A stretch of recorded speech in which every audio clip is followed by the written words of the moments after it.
Michael W. Twitty is a culinary historian and food writer from the Washington, D.C. area. He blogs at afroculinaria.com. He's appeared on Bizarre Foods in America with Andrew Zimmern, Many Rivers to Cross with Henry Louis Gates, and most recently, Taste the Nation with top chefs Padma Lakshmi.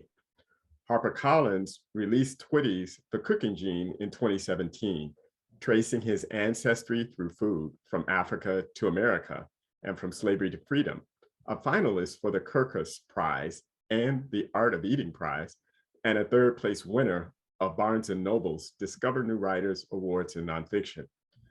The Cooking Gene won the 2018 James Beard Award for Best Writing, as well as Book of the Year, making him the first Black author so awarded.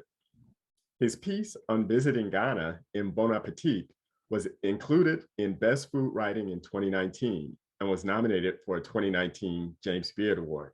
His next book, Rice, became available through UNC Press in 2021. Kosher Soul, his follow-up to The Cooking Gene, was published in August 2022 through HarperCollins. Michael has a hit spice line based on The Cooking Gene and a recent special guest appearance on Michelle Obama's Waffles and Mochi show and High on the Hog on Netflix. Michael can also be found on Masterclass Online, where he teaches tracing your roots through food. Welcome, Michael W. Twitty. Thank you so much. I'm so sorry I was late. A lot of things are going on all at once, so I apologize for that. Plus DC traffic is no joke. Okay, so I really do want there to be a little bit of space for Q&A. I know we have a hard stop at 2, so I'm going to try to say the most important things first and get those out of the way in a 15-minute span so we can just jump into conversation. Okay, so it's really difficult to put out a work like The Cooking Gene because it's so vulnerable. We know how much of a soft spot our history and identity is to us. It's very difficult to sort of deal with the fact that our roots in agriculture in this country are tainted by the legacy of chattel slavery and white supremacy and exploitative capitalism, mercantilism. I mean, all those things kind of come together. And at the same time, we're an agrarian people. I will never forget meeting the great August Wilson. And I say the great August Wilson, not because he was accomplished, but because he actually could speak to everyday people like myself with a human voice and gave me a hug and gave other people a hug. That's why he's the great August Wilson. But I remember when he came to Howard University many years ago and said that African Americans should not have left the South, which have dug in our heels. And I asked, well, why is that? Seeing that you've never lived there and you've always been from Pittsburgh in the North. He said, it's because we were an agrarian people for thousands upon thousands of years. And then all of a sudden we're not. And also we supported that. We have the means of support with our own schools, our own stores, our own everything. And if we had continued to develop that infrastructure, we might have a different outcome in our history. Well, that got me to thinking. And I went to grab one of his other plays and I went to get him signed. And he called me out of the line. He said, "Are you that young man that asked that question?" I said, "Yes, sir." And I'm telling you, so the line was out the door. But August Wilson, I had audience with him for about 7-8 minutes. It felt like an eternity. Somebody that famous, right? And the piano lesson, fences, Joe Turner's come and gone. And he said, "What do you want to do?" And I said, "Mr. Wilson, I want to be a writer. I want to be a teacher and I want to be a chef." And August Wilson said to me, "I'm going to tell you what I told my daughter. I want you to go back to the South and find Africa through your grandmother." Okay. I tucked that away in my head and my heart, and then I went on my way with a hug, right? And then didn't think about it till many years later. Yeah, that's what you had to do.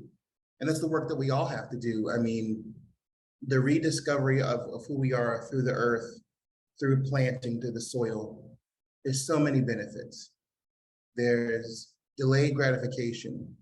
there is a connection with nature. There's connection with our ancestors, connection with each other, with the next generation to come.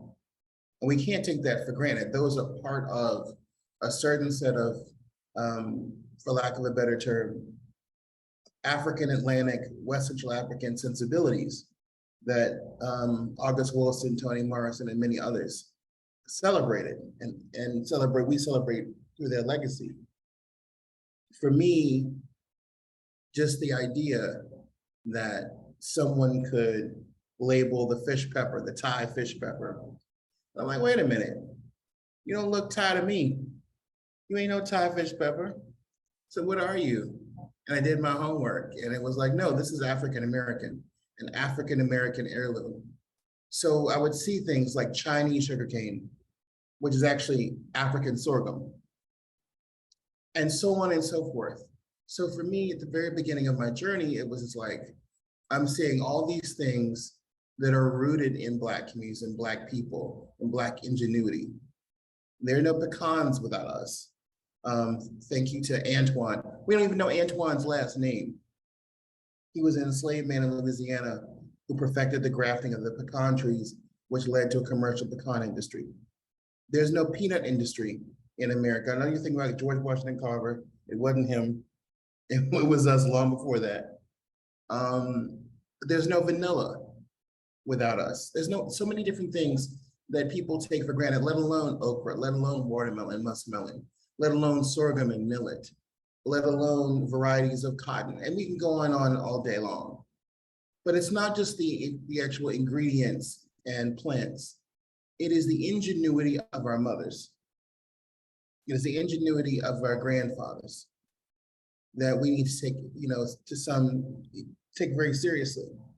We go on this hamster wheel when we don't need to. We have a very clear story as people of African descent in the Americas and in America. And, the reason why we're even having this conversation today is because long ago, a woman from Senegal, a woman from what is now Ghana, a woman from what is now Niger, a woman from what is now Ceylon, a woman from what is now Congo, sat together and asked themselves a question in Maryland, in Virginia, in North Carolina, in South Carolina, in Georgia, in Louisiana, Alabama, Mississippi, Florida, and asked the question, hey, how are we going to keep our culture alive and our children and their children and their children and their children?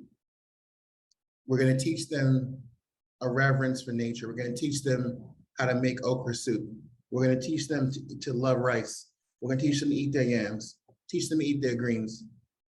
We have to have the courage to imagine these conversations took place, because they did. We just don't know how and when, but we know they happened. And we know that because they happened, we have a heritage.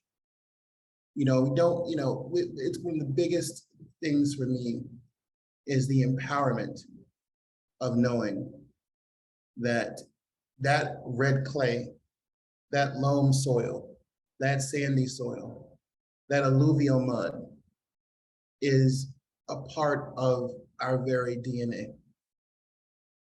And we have to have the courage and the ability to pull our resources together to make the land a priority, and also to understand the role that that land has played in our empowerment. My grandfather, blessed memory, Gonzalez Twitty, was one of the founders of the Federation of Southern Cooperatives. And I didn't know this when I was growing up, but I know it more. Those meetings that my grandfather went to and participated in, we're still trying to get what's ours, get what's right in terms of reparations, in terms of land and money and value. And now we have Lindsey Graham, among other people, fighting that, because they know that their wealth and all the good that they experience comes from the subjugation of us, not just then, but now. But the way out of that is through food. The way out of that is through the land. The way out of that is through gardening and farming. We need more Black agronomists. We need more Black agriculturists. We need more Black sommeliers, more Black nutritionists. We need all of that to fulfill a holistic mission of making sure that we have what we need to have a true revolution. You heard what Killer Mike said several years ago. You know, you want a revolution, learn how to raise a chicken. You want a revolution, learn how to plant your own crops. Make sure that you don't starve, even when others do. That's what you do. And that's why I've never regretted going to this very vulnerable, risky place and trying to find out who I was, where we come from, and where we need to be. You know, it's tough. People always want to look forward. People don't want to talk about our history and our past. It's very complicated and it's very raw. But it's also something, if you do the work to work through it and to honor the ancestors, but also understand that they're complicated too. We can talk about that in the Q&A. But I just want to lay out that basis for everyone, because for me, this has been a work of love, to go to all these different places that have this meaning to us, to know that this is where these great women, these great men, and great people of all varieties have really made an effort to give us the tools that we need to have true liberation. And I also encourage everyone to go to the continent, go to the Caribbean, and go to Black-centered areas of Latin America, because it is so critical to understand how our cousin communities and how our other roots communities practice their relationship with the earth and cultivation and fishing, etc. You know, we next year we're going to be going on what will be our fourth trip to West Africa with Roots to Glory, to sort of uncover some agricultural and culinary roots. We're going to Cameroon, so we have over 20 some people, including Zoe Agenot and Mashama Bailey, myself, BJ Dennis, David and Tanya Thomas, and Carla Hall and her husband, among others, going, and activists from Detroit, going to Cameroon. And why? Because how you cultivate the soil, the patterns with which you intercrop, some of the rules about how to keep the soil fertile without using chemicals, all that's there for the taking, there for the learning. But also we want to make sure that our story gets told and that we learn the story of those African communities who are already doing the work of empowerment through agriculture. We went to a space in Benin several years ago that was absolutely incredible and was founded by a Nigerian priest who really wanted to make things happen. And now there's 7 of these agricultural centers in Benin where every single bit of the energy comes from recycling what they already have. There's aquaculture, there's orchards, there's domesticated animals everywhere, there's crops, and they're feeding themselves. So forget the image of starving Africa, but also forget the image of a starving orphan diaspora. We're not orphans. We are a full sovereign people, no matter where we went. We never signed a piece of paper saying that we gave up our originality as a people or who we are or authenticity. No, we're a sovereign people and we need to act like it. We need to act like it. So I'm gonna say right now, Ariella, I wanted to, because I am late and because I know we have a lot to talk about, I would rather make sure I got people's questions in and handle that on the time remaining. Okay, Ariella asks if I could field the questions. There is one in the chat. If you do have a question, if you could put it in the chat. That's from Chebra Jeffrey. Why do you say it takes courage to imagine our ancestors had conversations about how to preserve the culture for future generations? Absolutely, it takes courage because, you know, something, if we were in that spot of mind, we would have thought this way a long time ago. But I can tell you, I mean, it was right up to the gates of 2000 and people were still nervous about having museum academic conversations about the persistence of our African roots and our creativity on American soil. people didn't want to talk about it. It wasn't even accepted. Can you imagine? Can you imagine all these things that you see in popular culture, from Beyonce walking out as Oshun, as the Cuban Oshun, you know, and Lemonade, etc. All that stuff, that stuff wasn't normal. It wasn't these connections to the diaspora, to African spirituality, all that stuff that you see, even in pop, it wasn't a thing. It wasn't a thing until people willed it, until people actually said, no. We're a global people. We're connected in many ways. And once you have those global conversations, and once you can imagine, people, first of all, I remember a time when people said, oh, I don't want to talk about that. That's too painful. That's too scary. I don't want to get into all that. I remember people who grew up during Jim Crow. I was lucky to have 4 grandparents who were able to tell me stories and be real with me. But I knew a lot of people didn't want to relive those traumas and those pains. And I understand why. But I also understand that it's important for us to be able to go into these spaces. You know, I used to be very cavalier about this. I used to go to these plantations and cook. And when I cooked, I was always like, you know, beating on my stump, and I wouldn't take any mess from anybody. And it was always about, you know, here I am representing our forefathers and foremothers. Don't mess with me. They were enslaved, not slaves. One's a condition, one's an identity. You know, Africans brought to the world all these things. We didn't just contribute these things. They were exploited from us, but you can take us on the way out anyway by giving us a land or money back. I mean, and then one day I woke up and I was just like, oh, the privilege of you being able as a free Black man in this day and time because of their labor. And I just quieted myself. And I spent time in each place, just kind of like having a little bit of a silent kind of communal experience with our forefathers and foremothers. And it's very humbling. Guys, they're not always the happiest lot.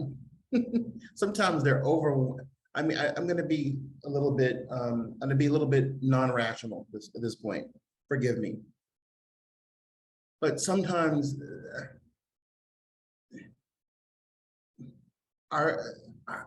the ones who came before us, when you go to these spaces where this history took place, where they're in the ground, where they're in the air, they're in everything that's around you. Sometimes the energies they carry with them are not very nice. They're not very pleasant. They're very hurt. And sometimes when you're there and you're doing this work, you make them feel happy or joyful that someone's even saying their names. Long before I heard the word say her name, say their name, I would go into a space and I would always learn the name of the cook and their family. And then I would get a list from the museum and I'd say, I'd pour libation, which for a lot of these places, first of all, there weren't any people who were aware of the culture, the custom. But second of all, the idea that you would even conduct an African spiritual ritual in these spaces was not acceptable. I said I didn't care. I wanted to honor them. And sometimes I would walk out of a space more agitated than when I walked in. And sometimes I'd walk out of a space and I gotta tell you, I would start to cry and bawl and sob. And then I felt clean. It takes courage. This is spiritual work. This is internal work. Who am I? Where do I come from? Why have I always had certain feelings? What's my legacy gonna be? You have to earn your way to be an ancestor. You don't just get to be an ancestor, you know? So, and it's also the courage to have to go into your own story and other stories. And you meet with a lot of trauma and a lot of bad stuff. And so you have to gird your soul to do this work, you know? And then you have to try to say to yourself, okay, if they have the opportunity and they were right along with us, well, how can we make the future and the present sing? What are the resources we need to bring forth? You know, conversation, monetary stuff, ways of making money. For me, you know, one of the biggest things has been reclaiming the heirlooms, reclaiming those stories, because it's obvious that other communities hold tight to their stories and their association with certain food products and plants and animals and things. And why don't we, when we were the ones doing the domesticating, the caretaking for thousands of years? So I guess that's the best answer I can give. This is vulnerable work. This is not easy work. Whether it's research, whether it's being on the ground, whether it's reintroducing your community to our traditions, this is not easy work. It takes great courage to have the imagination to understand the whole perspective on where we come from and where we're going. Thank you. We've got several questions in the chat, and I'll try to get to as many as we can. The next one is from Sophia Buggs, who asks, what was it like working with Townsend's Food of the Enslaved? And they say, I loved all the episodes that you did with him. They were great. We filmed all of those in one day. One day, not even just one day, one afternoon, and going into the night. So they were great. And then you would think that they had like 15 people. There was 2 guys, and one of them had a camera and a sound system. Can you explain what that is? What the person is referring to? Okay, so Jason Townsend and Sons is a living history outfitter, and they want to do more work with African American foodways. And I'm grateful that I worked with them, because it was just I don't want to say a free job, but sort of a free job. But I knew they had a big web presence. And I'm glad that I did do that, because I wanted to talk to, it's not easy being seen as an equal in the world of museum work as a Black person. It's not. And what they did was not only give me a chance to tell the history the way I knew it or I researched it, but also reach a lot of people and go, yeah, we're scholars of our own tradition. We don't need other people to speak for us. And those of you who know this, you know that a lot of the research and a lot of the work that was done from, I'd say, the late 70s into the late 90s and even early 2000s was not done by Black Americans. All that stuff about early Louisiana and the Chesapeake and the Gullah Geechee connection, that wasn't us. Because a lot of us had been told, just like with farming, just like with cooking, you can't get a degree in being Black. And so other people wrote our story, some better, some worse. But the bottom line is we weren't doing it. So I refused to let that be our legacy, our history. So I'm so glad that there's so many more young women and young men and other folks who are really embracing the idea of really studying and knowing the story of our Africanisms, of African ethnic groups in America, the complexity of ethnicity, and also the history of agriculture and farming and fishing among African people in the Americas. Because this question is related to that. It says, do you conduct Yes. tours for novices interested in your vast knowledge of historical roots to the American cuisine? If not, do you know of such tours? No such tours exist, unfortunately, but we should talk, because now the Rona has somewhat abated. I said somewhat. It's something we should be doing. And there's other people out there who they might not quite have the same angle, but their work is holy and good. And you can see, like, Miss Sally Ann Robinson in Defusky Island. You got to go there and talk to her, and she will give you the 3-hour tour of Defusky Island, and you will learn about the connection between the ecosystem and what's going on today and how we can save Black communities in those spaces.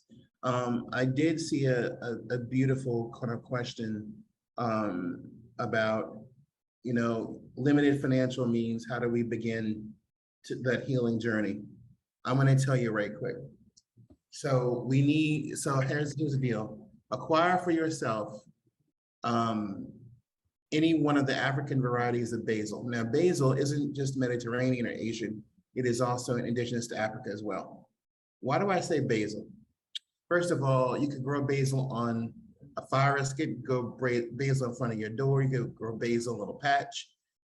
Basil, in many ways in West Africa, basil functions the same way that holy basil does in India.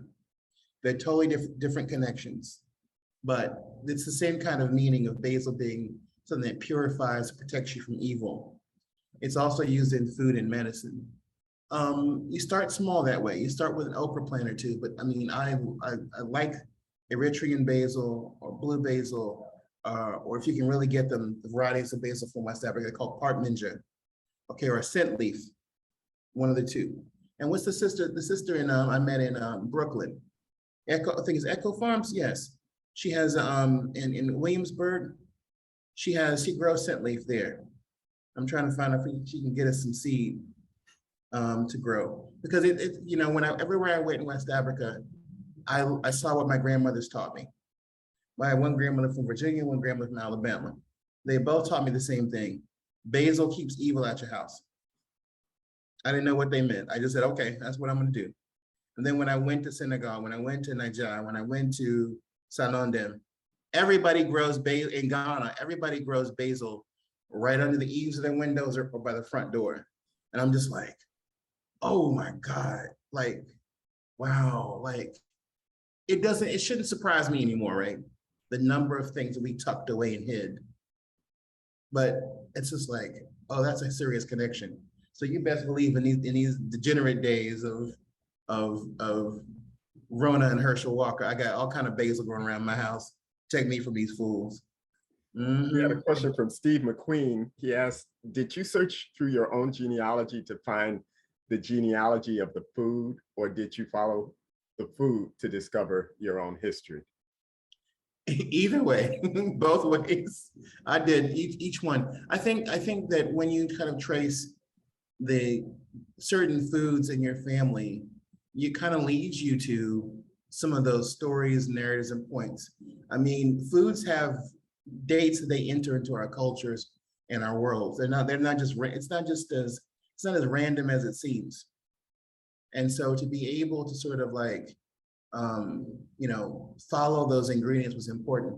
The big one for me was rice, because of Sierra Leone, because Salon. And I went to Salondem in 2020.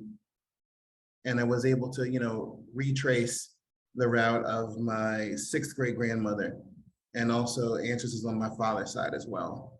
And it was remarkable seeing how close Sierra Leone was to the South Carolina Low Country and all those parallels.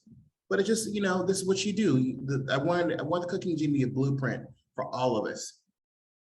African American, Afro-Caribbean, Afro-Latin. A blueprint in the sense of, okay, where do I start? This is so, I mean, it is so, how do I put it? It is so daunting to do genealogy as a person of African descent. So daunting. But if you can make it a little less scary, a little less inaccessible, then someone might be able to take a little bit of a leap. And what's great is that there's so many of us doing this, so many of us clamoring for our roots, that it's easier to find a community that can help you further along than ever before. So I encourage everybody, if you want to do your DNA, get your DNA done. African ancestry first, 23andMe second. Ancestry somewhere down the road. What you must understand really quickly about all that is that, hey guys, some of these companies, they ain't telling you, right? Every Black president from Benin. That's a very, so they ain't wasting your money. But if you do the other companies and put your stuff through GEDmatch, which is free, I think still free, you can probably connect with people who also have your connection to you genetically, and that will help you fill out your family tree. Not always, it's not always that easy, but by being able to do this, by going to the continent multiple times, you know, it helps. Someone asked about Cameroon. Cameroon is closed. However, I want to make this patently clear.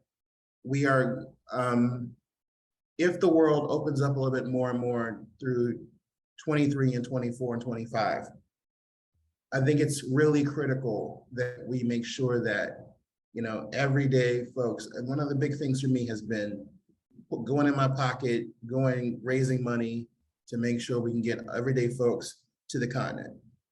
Because I know some of you really want to go, but the means ain't there. I don't care. We're gonna get you there. We're gonna find a way. And we do chunk groups and meet 12 to 20 people. But I mean, every person who goes is a guaranteed win, because everyone who's ever gone with us has come back to America, come back to the States, wherever they're from, Canada, and has really done the work of spreading the word.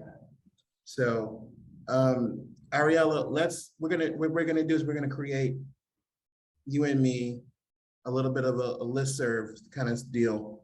We're gonna find out who's burning to go, where they want to go to, what they want to do. All I'm gonna tell y'all is you're gonna get some bruises, you're gonna get some blisters, but you're gonna love every single one of them. And don't take it too hard when the women give you mess for pounding the fufu with the mortar and pestle. Because I'm gonna tell you, it's not. It looks easy, but it's not. It's not.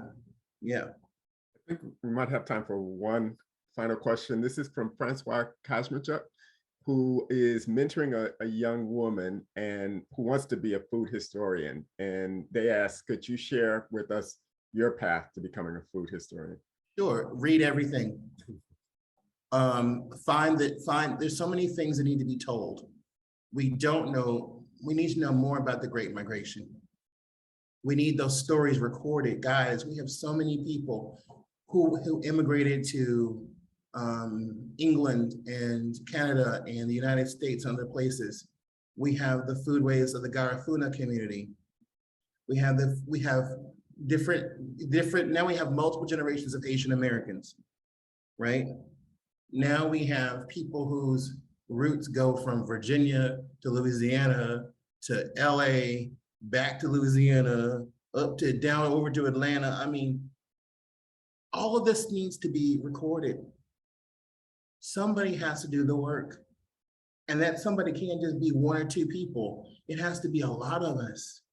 And the reason why it's so valuable is because as climate changes, as ecosystems change, we need to have as many solutions in tow in our knowledge base and wisdom base as we possibly can.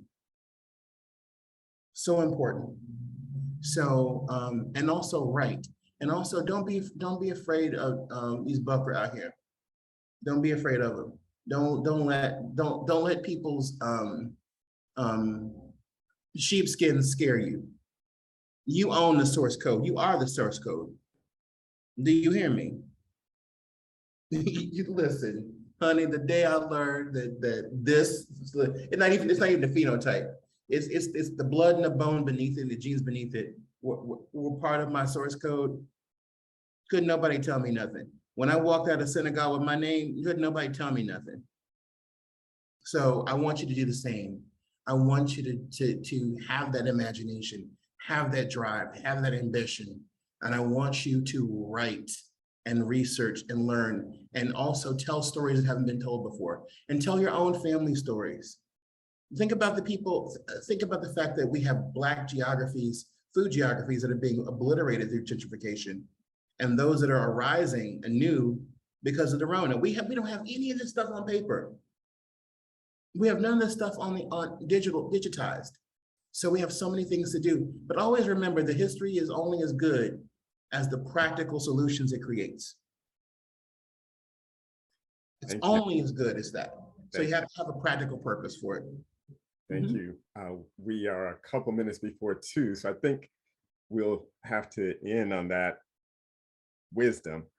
We have almost 60 questions in the chat, and Agraria has a blog, and Ariella, I'm wondering if there might be a way to get those questions through that. Please. Yeah, and we really appreciate you sharing your knowledge. You packed a lot into a short amount of time, and we really appreciate it so much. Thank you. No, I just want to let you all know I love you, and I appreciate everyone doing this work and being so on fire. It is a real pleasure to see this live in so many different ways, and I'm so proud of y'all. And Ariella, please send me questions. I'll do my best to answer what I can answer. Y'all know I'm running around these days, but I will do the work. because you're worth it. You all are all worth this. Thank you. We appreciate it.